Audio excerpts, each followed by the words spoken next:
Hello students, यह जो session है हमारे ज्योग्राफी सेमेस्टर 1 का जो मेजर पेपर है उसके प्रैक्टिकल जो होने वाले हैं उसमें कौन से किस प्रकार से क्वेश्चंस रहेंगे, उसका किस प्रकार से बनाना है तो उसके बारे में बतलाया गया है। और जैसे कि जिसका आईआरसी है उसके लिए प्रैक्टिकल नहीं है, क्योंकि उसको पता है कि जब वो एग्ज़ाम दिया तो फुल मार्क्स 100 मार्क्स का दिया होगा। ये सिर्फ मेजर पेपर जिसका है उसके लिए है, ठीक है। जो नए सेशन 2022 के जो 2020 के अकॉर्डिंग जो एजुकेशन पॉलिसी के अकॉर्डिंग जो नया सेशन आया हुआ है उसी के लिए है, ठीक है। तो हम लोग सबसे पहले यह जानेंगे कि जो प्रैक्टिकल फाइल बनाना है वह किस प्रकार से बनाना है और प्रैक्टिकल फाइल किस प्रकार से रहेगा उसके बारे में जानना है, ठीक है। हम लोग पहले जितने भी प्रैक्टिकल दिए होंगे 11 12 और तुम्हें टेंथ में जो दिए होंगे वह एक छोटा सा फाइल रहता होगा कॉपी की तरह, उसको ले जाके उसमें ड्रॉ करके बनाते थे, है ना। लेकिन अब जो आगे जो हम ग्रेजुएशन या पोस्ट ग्रेजुएशन में जब जाते हैं तो उसमें जो फाइल होती है वह साइज़ में बड़ा होता है। और ज्योग्राफी का फाइल हमेशा जब कभी शॉप में जाओ तो उसमें बताओ कि ज्योग्राफी का फाइल, तो वो हमेशा बढ़ा दिएगा, ठीक है। और जिसको इस फाइल के बारे में कोई भी डाउट है तो कॉलेज में जाकर पता करें कि वह फाइल है किस प्रकार से है, ठीक है। इसलिए ऐसा इसलिए बोल रहे हैं क्योंकि छोटा फाइल में अगर बना के लाओगे तो वहाँ पे तुम्हारा साइन नहीं होगा और वह आगे जाके वहाँ पे मतलब जो हमारे जो आने वाले सर हैं वह देख के गुस्सा भी होंगे, ठीक है। इसलिए जब भी लाओ फाइल अच्छा लाओ और जब भी फाइल बनाओ तो एकदम साफ़ सुथरा और अच्छे अच्छे मतलब हैंड राइटिंग में, ठीक है। ऐसा नहीं कि एग्ज़ाम आ रहा है एक दिन में पूरा बना के ले आए तो वो कैसा बनेगा, जो जिसका एक दिन में बनेगा। तो साफ साफ लाएं, क्योंकि जब वह फाइल खोलेंगे सर फाइल खोलेंगे वो देखेंगे कि एक झलक में पता कर तुम्हारे ऊपर से नीचे तक बता सकते हैं कि तुम कैसे पढ़ने में हो, क्या कर सकते हो और तुम क्या किए होगे, जो हमारे जो एक्सटर्नल एग्ज़ाम में क्या लिख के आए होगे। और इसीलिए कहते हैं साफ़ सुथरा लाओगे तो थोड़ा सा इम्प्रेशन बनेगा। और इसमें एक और बात है कि जब भी तुम बनाओगे या अभी जो हम बताएंगे उसको ध्यान से देखोगे और अच्छे से पढ़ पढ़ के लिखोगे। क्यों? क्योंकि जब भी वह फाइल खोलेंगे तो इसी फाइल से तुमको 2-4 क्वेश्चन वाइवा में पूछे जाएगा और वह वाइवा ही तुम्हारा डिसाइड करेगा कि कितना मार्क्स तुम्हारा आने वाला है, ठीक है। ठीक है, ज़्यादा डरने की ज़रूरत नहीं है। बस अगर तुम अच्छे से बनाओगे तो ऑटोमेटिक पता रहेगा कि हम क्या बनाएंगे। वही पूछेगा कि ये क्या बनाए हो, तो ये भी नहीं बता सकते हो कि तुम क्या बनाए हो, स्केल बनाए हो, सिंपल स्केल बनाए हो, डायगोनल स्केल बनाए हो, ये सब नहीं बता सकते जो तुम खुद बनाए हो। तो फिर तुम जनरली सब सोचेगा कि छाप के आया है। तो इसलिए थोड़ा सा ध्यान देना कि ये क्या बना के लाया है, क्यों बनाया जाता है, थोड़ा सा पूछा जाएगा तो उसका जवाब देना है, ठीक है। तो इससे पहले कि हम आगे बताएं पहले देख लेते हैं कि कौन कौन से क्वेश्चंस हैं, उसको किस प्रकार से बनाना है, ठीक है। ध्यान से सुनोगे और उसको आराम से लिखोगे घर में बैठ के, ठीक है। और इसमें क्या होता है कि तुम लोग ज़्यादातर करते हो फाइल में कि रूलिंग पेज और वाइट पेज में सब कन्फ्यूजन रहता है। रूलिंग पेज में तुम उसमें लिखने का कार्य करोगे और वाइट पेज में हमेशा तुम ड्राइंग का काम करोगे, ठीक है। क्यों? क्योंकि वाइट पेज में ड्राइंग का काम करते हो तो साफ़ सुथरा दिखेगा, ठीक है। और रूलिंग पेज में एकदम सीधा लिखाएगा तुम्हारा जो हैंड राइटिंग है वह। और दूसरा बात यह है कि जब भी तुम बनाते हो प्रैक्टिकल में ड्रॉ करते हो तो हमेशा वाइट पेज में पेंसिल का यूज़ किया करो। क्यों? क्योंकि स्केल इधर उधर हो जाने के बाद उसको मिटा के तुम सीधा कर सकते हो, ठीक है। अगर तुम पेन का यूज़ करोगे तो उसको तुम चेंज कर सकते हो नहीं यार। हमेशा ड्राइंग पेंसिल से ही बनाया जाता है, ध्यान में रहे, ठीक है। हर कोई को देखते हैं कि पेन से स्केल खींच के ले आया है, ठीक है। ये छोटा छोटी बात जो है हमेशा ध्यान रखना प्रैक्टिकल में। चलो आगे देखते हैं कि कौन सा क्वेश्चन है पहला। पहले हम लोग मानचित्र देखेंगे, ठीक है। मानचित्र क्या है उसके बारे में जानेंगे। अच्छा, जनरली हम लोग क्या जानते हैं मानचित्र के बारे में? हम लोग जब भी सोचते हैं तो हमको क्या दिखता है? हम लोग जो मानचित्र वो एटलस में देखते हैं वो हम लोग को क्या ध्यान में आता है? और हम लोग जो वाल में जो चिपकाते हैं वह इंडिया का, वर्ल्ड का, डिस्ट्रिक्ट का सारे मैप को वो क्या कहते हैं, वही ध्यान में आता है। बस वही मानचित्र है। वो क्या है? मानचित्र का डेफिनेशन कह सकते हो कि सिंपल सी बात है अपने लैंग्वेज में कि किसी भी क्षेत्र को पेन या पेपर के माध्यम से हम जब उसमें ड्रॉ करके बताते हैं या उसमें दर्शाते हैं तो उसको हम मानचित्र कहते हैं, किसी एरिया को, ठीक है। तो देखो इसमें परिभाषा में लिखना होगा क्या कि पहले जो लिखोगे हेडलाइन वह मोटा अक्षर से लिखोगे मानचित्र, उसके बाद हम परिभाषा में लिखेंगे। देखो परिभाषा में क्या लिखा हुआ है? मानचित्र धरातल के आलेखी निरूपण होते हैं। मतलब क्या है इसका? मतलब होता है कि वह जो धरातल का है वही जो हम लोग जो धरातल है उसी का हम लोग पेन और पेपर के माध्यम से जो दर्शाते हैं उसी को आलेखी कहते हैं, ठीक है। अर्थात उसमें निश्चित मापनी के अनुसार धरातल के किसी भाग के लक्षणों के समतल सतह पर निरूपण को मानचित्र कहते हैं। अब बताओ, कोई भी अगर हम बनाएंगे मैप, अगर हम इंडिया का ही बनाएंगे या फिर डिस्ट्रिक्ट का बनाएंगे या फिर वर्ल्ड का बनाएंगे तो एक स्केल होता है, उसी स्केल के अनुसार बनाएंगे। नहीं तो पता चला कि हम अगर इंडिया का बना रहे हैं, झारखंड को बिहार से बड़ा कर दिए या तो झारखंड को राजस्थान से बड़ा कर दिए, मध्य प्रदेश से बड़ा कर दिए, तो ये क्या होगा? यह विदाउट स्केल बना है। अगर स्केल के अनुसार बनेगा तो हमको जनरली पता है कि झारखंड का एरिया राजस्थान से छोटा है, ठीक है। तो स्केल के माध्यम से बनाया जाता है, उसको हम मानचित्र कहते हैं। उसका उद्देश्य क्या क्या है? दो हमारे जो मानचित्र बनाने का जो उद्देश्य है उसके बारे में लिखेंगे। मानचित्र के प्रमुख दो उद्देश्य हम बताया गया, बहुत सारे उद्देश्य होते हैं लेकिन उसमें से जनरली दो उद्देश्य उसमें सारे आ जाएंगे, ठीक है। प्रथम में हम लिखेंगे कि क्या लिखा हुआ है? हमारी पृथ्वी का आकार इतना विशाल है कि उसके संपूर्ण भाग को एक साथ आँखों से देखना असंभव है। सिंपल सा बात है ना। हमारे अपने एक साथ हम पूरी पृथ्वी को देख नहीं सकते हैं। उसके बाद है मानचित्र पृथ्वी के आकार व आकृति को मापनी के अनुसार छोटा करके बोधगम्य बनाते हैं। अच्छा, हम लोग देखेंगे कि हम लोग पूरा डिस्ट्रिक्ट का मैप देख सकते हैं कि एक जगह खड़ा होके? नहीं ना। उसी को अगर हम अगर पेन और पेपर के माध्यम से उस एरिया को स्केल के माध्यम से अगर बनाते हैं तो हम पूरे एरिया को हम देख सकते हैं, है ना। और वह बोधगम्य मतलब उसका पढ़ा जा सकता है, उसको समझा जा सकता है, ठीक है।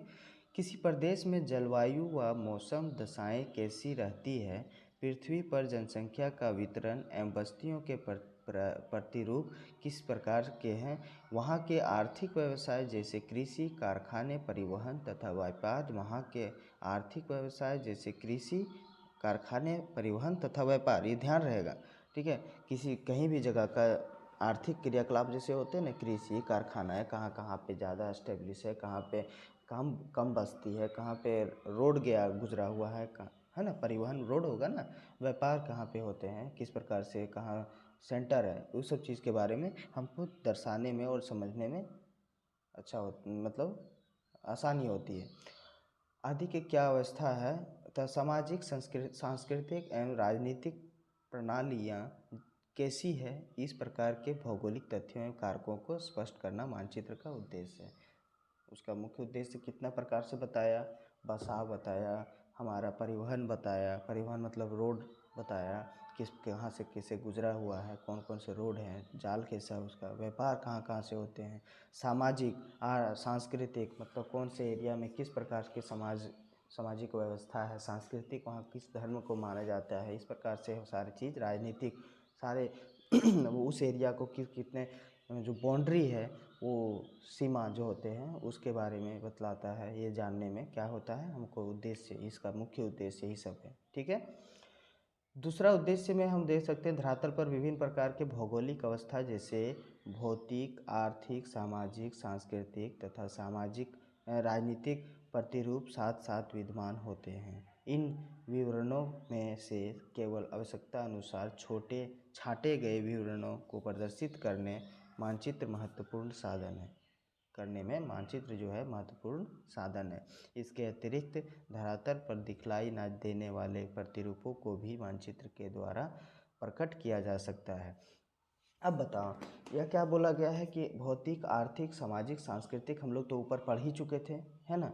उसको दर्शा कर हम लोग मतलब उसके बारे में जान सकते हैं और अलग अलग कर सकते हैं कि मैप में ही कि इधर इधर इधर इस एरिया में इस सामाजिक तत्व है, ये सामाजिक इधर है ना। सभी को अलग अलग किया जा सकता है। और इसमें बतलाया गया है कि जो चीज़ हम लोग देख नहीं सकते हैं उसको भी हम उस मानचित्र में दर्शा सकते हैं। जैसे कि हम लोग का मौसम विभाग, किधर ज़्यादा वर्षा होता है, किधर कम होता है, किधर तापमान ज़्यादा, ये सब तो दिखता नहीं है, लेकिन हम लोग वह दर्शा सकते हैं अगर मानचित्र में ऐसा है तो। ठीक है, ये दोनों उद्देश्य हुए। यह अच्छे से लिखोगे पहला पेज में। ठीक है, दूसरा में इसका क्या करना है, मानचित्र के प्रकार के बारे में जानना है कि मानचित्र कितने प्रकार के होते हैं। ठीक है, मानचित्र के प्रकार क्या क्या हैं उसके बारे में जानेंगे। मानचित्र को हम लोग जनरली जो है 4 प्रकार में बांटते हैं मुख्यतः। ठीक है, हाँ देखो, मानचित्र को 4 प्रकार में क्या क्या पहले दिया गया है। देखो, पहला क्या है, मापनी के अनुसार। दूसरा क्या है, स्थलाकृतिक लक्षणों की मात्रा के अनुसार। तीसरा क्या है, उद्देश्य के अनुसार। और चौथा है रचना शैली के अनुसार। पहले अगर हम जान गए, यही मेन पॉइंट को हम लोग जान गए तो नीचे को समझने में दिक्कत नहीं होगा। पहला बता रहा है मापनी के अनुसार। ठीक है, यह जो मापनी के अनुसार दिया गया है वह किस प्रकार से क्या है उसके बारे में जानते हैं। ये पहला है। ठीक है, ये मापनी के अनुसार का मतलब बता रहा है कि किसी भी क्षेत्र का जो होता है, हम लोग जब मानचित्र बनाते हैं, मैप बनाते हैं, तो वह एक स्केल के अनुसार बनाते हैं। जैसे कि अभी पहले बताए थे कि ना कि राजस्थान झारखंड से बड़ा हो जाए और ना झारखंड राजस्थान से या किसी और से, जैसे सिक्किम हो गया, गोवा हो गया, उससे छोटा हो जाए। इस प्रकार अगर ना हो या गलतियां ना हो, उसके लिए हम लोग क्या यूज़ करते हैं, स्केल का यूज़ करते हैं। उसके माध्यम से जो हम लोग बनाते हैं वह मानचित्र होता है। और उस मानचित्र को निम्नलिखित और भागों में बांटा गया है। ठीक है, मापनी के अनुसार समझ गए। अब मापनी के अनुसार समझे हैं तो उसमें कौन कौन से भागों में बांटा गया है उसके बारे में देखते हैं। मापनी को भी अनुसार 4 भागों में बांटा गया है। भू संपत्ति मानचित्र, स्थलाकृति मानचित्र, दीवारी मानचित्र, एटलस मानचित्र, ये सब जितने भी जो मानचित्र बनाए जाते हैं वो स्केल के माध्यम से बनाए जाते हैं। एटलस मतलब हमारा जो एटलस हम लोग यूज़ करते हैं उसमें देखना नीचे लिखा होगा 1:2.5 लाख, 1:5 लाख, इस प्रकार से सारा मतलब स्केल होता है, उस स्केल से बनाया जाता है। दीवारी मानचित्र हम लोग जो वर्ल्ड मैप चिपकाते हैं दीवार में या इंडिया का मैप चिपकाते हैं उसमें भी स्केल के माध्यम से बनता है। ये सारे चित्र, स्थलाकृति मानचित्र है, भू संपत्ति मानचित्र है। अगर हम लोग किसी का ज़मीन वगैरह का जो मानचित्र बनता है वह स्केल के माध्यम से ही बनता है। ठीक है, ये हो गया। अब हम दूसरा देखेंगे, स्थलाकृति मानचित्र के लक्षणों। ठीक है, स्थलाकृति क्या लिखा हुआ, स्थलाकृति लक्षणों की मात्रा के अनुसार, ये दूसरा है। ठीक है, उसको हम लोग देखते हैं। ये क्या है कि इसमें स्थलाकृति लक्षण क्या है, मतलब अगर हम लोग कभी भी मैप बना लिए, ठीक है, मैप बन गया, बाउंड्रीज पहले हम लोग जैसे इंडिया का मैप बना गया, सिर्फ बाउंड्रीज बनाए हैं। ठीक है, उसमें स्थलाकृति अगर मानचित्र बनाना है, स्थलाकृति का मतलब अगर उसका लक्षण क्या क्या है, कहाँ पे पठार है, कहाँ पे मैदान है, कहाँ पे पर्वत है, कहाँ पे झील है, कहाँ झरना है, ये क्या हुआ, उसका लक्षण हुआ, स्थलाकृति का लक्षण है। वह कहाँ पे ऊंचा है, कहाँ पे नीचा है, ये सारे चीज़ को दर्शाने के लिए और उस प्रकार से जो हम लक्षणों को पता करके जो मैप बनाया जाता है उसको हम इसके अकॉर्डिंग मतलब इसके अंतर्गत रखा जाता है। ठीक है, इसको में 2 होता है, उच्चतादर्शी मैप और दूसरा प्लेनीमीटर मैप। ठीक है, ये 2 याद रखना, ये मानचित्र के प्रकार होते हैं। तीसरा है उद्देश्य के अनुसार। उद्देश्य मतलब क्या होता है, हम किसी उद्देश्य के लिए उस मानचित्र का निर्माण किए हैं। वह किसी या कोई भी जो मानचित्र है और किसी निश्चित उद्देश्य के लिए ही बनाया गया है ना। जैसे कि इसमें बताया गया है उद्देश्य के अनुसार क्या बतलाया गया है कि पहला उद्देश्य के अनुसार बहुत ज़्यादा मानचित्र है, इसलिए थोड़ा ध्यान से देखोगे। पहला है भौतिक मानचित्र, यहाँ से देखो भौतिक मानचित्र है ना। उद्देश्य में क्या है, भौतिक में खगोलीय मानचित्र, हम लोग खगोलों के बारे में जानने के लिए हम खगोलीय मानचित्र बनाते हैं। यह क्या है, समद्वीपपाती मानचित्र। फिर है भूकंपीय मानचित्र, भूकंपीय मानचित्र भूवैज्ञानिक मानचित्र है, उच्चावच मानचित्र है, जलवायु मानचित्र है, मृदा मानचित्र है, वनस्पति मानचित्र है, अपवाह मानचित्र है, महानगरीय मानचित्र है। सब चीज़ क्या है, यह उद्देश्य के अनुसार से है। क्या, अब देखो खगोल में खगोलीय का उद्देश्य है, उसमें तो कुछ दूसरा चीज़ देख नहीं सकते, उसमें नदी झरना मिलेगा क्या, नहीं, वह एक उद्देश्य है, उद्देश्य के अनुसार। भूकंप मानचित्र में हम भूकंप के बारे में जानेंगे, कौन एरिया में कितना ज़्यादा भूकंप आता है, उसको मानचित्र में देख के बतलाएंगे। आप भूकंप मानचित्र को किसी चीज़ और को देख सकते नहीं, इसीलिए वह सिर्फ एक उद्देश्य के लिए बनाया गया है। जो भी मानचित्र है, भूकंप है, मृदा के बारे में जानना है, जलवायु के बारे में जानना है, अपवाह मतलब नदी झरना झील के बारे में जानना है, या फिर महानगर के बारे में जानना है, तो यह एक उद्देश्य है, उद्देश्य के अनुसार मानचित्र बना है। और यह मानचित्र किसी उद्देश्य के लिए को बतलाता है, ठीक है, समझ गया। यह भौतिक मानचित्र के अंतर्गत इतना आता है। फिर जनसंख्या व बस्ती मानचित्र जो है, किसी भी चीज़ का जो किसी भी क्षेत्र का जो जनसंख्या और उस बस्ती का बारे में जानना हो, तो यह मानचित्र का बनाया जाता है। या यह जो मानचित्र है किसी भी क्षेत्र का जनसंख्या बतलाता है, वहाँ की बस्ती का जो किस प्रकार से बसा हुआ है, कहाँ घनी आबादी है, कहाँ पे विरल है, कहाँ पे सघन है, ये सारी चीज़ों को यह बतलाता है, ठीक है। दूसरा जनसंख्या। फिर तीसरा में आ जाता है सामाजिक सांस्कृतिक मानचित्र। सामाजिक सांस्कृतिक मानचित्र क्या है, समाज और संस्कृति के बारे में बतलाता है, उसके उद्देश्य से बनाया गया है। राजनीतिक मानचित्र राजनीति के उद्देश्य से बनाया गया है। और ऐतिहासिक मानचित्र मतलब इतिहास के बारे में, जैसे हमारा हड़प्पा सभ्यता के बारे में देखते हैं तो कभी भी मैप बनता है ना, देखो इस एरिया में था, हमारे रोपड़ है, पंजाब में है, मोहनजोदड़ो है, हमारे चले गया है, पाकिस्तान में है, तो ये सारे मैप को माध्यम से दर्शाते हैं ना कि कहाँ कहाँ पे है, तो वह ऐतिहासिक मानचित्र हो गया। हमारे अगर बोला जाएगा कुछ कुछ ऐसे स्मारक हैं, जैसे हमारे ताजमहल है, इंडिया गेट है, सारी चीज़ है, लाल किला है, सब ऐतिहासिक मानचित्र के अंतर्गत तो उसमें डिनोट कर बताया जाता है, ठीक है। सैनिक मानचित्र, सैन्य मानचित्र जो है वह सैन्यों के लिए, सेना के लिए ही बनाया जाता है, ठीक है। जनरली सेना के लिए जो बनाया जाता है मानचित्र, उसको हम सैन्य मानचित्र कहते हैं। सैनिक को मतलब वह बतलाता, मतलब उसके लिए उपयोगी होता है वह मानचित्र, ठीक है।